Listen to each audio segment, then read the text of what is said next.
Mahoney. Mass deportation sweeps continue across the country less than 2 weeks after Donald Trump took office and declared a border emergency. His administration says those who have crossed into the U.S. illegally are criminals and should be removed. As a result, today a number of Tucsonans protested against the president's executive orders at Reed Park. Now, a few hundred people gathered outside of Reed Park along 22nd Street, waving flags and signs in a mostly peaceful protest. On their flyer, it called for protesters to be safe and respectful and were encouraged to bring documentation just in case.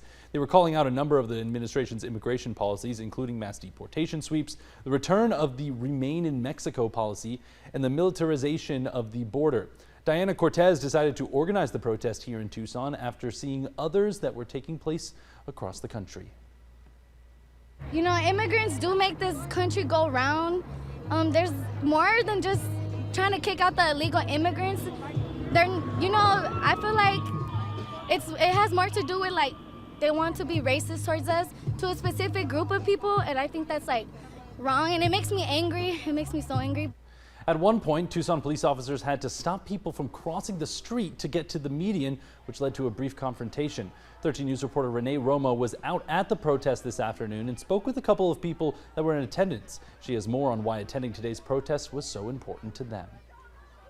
Many protesters were out here calling attention to what they say is the targeting of immigrants, including one young woman and a teacher who have personal ties to those affected in the last few weeks, saying they were using their voices for those who cannot. Anyone has a voice, use it for the people that can't use their own voices. Stephanie Rocha came to the protest today with her father and stepmother to speak out for some of her family members who have been deported as a result of Trump's executive orders. That are here just trying to make a better life for themselves, and they're being called criminals, and when they're not, they're just trying to be here, work, get their money, and pay their taxes, be like any other citizen. Rocha also highlighted that while many people say to come into the country the legal way, they know it's an extremely difficult process for many immigrants trying to become a U.S. citizen. As for David Membria, he came to the protest with his family and stressed much of his frustration towards the administration's immigration stance and how it's impacting immigrants, both legal and illegal. It's not only infringing on human rights, it's also infringing on those of us who are Mexican American in this country, because we are also going to be questioned.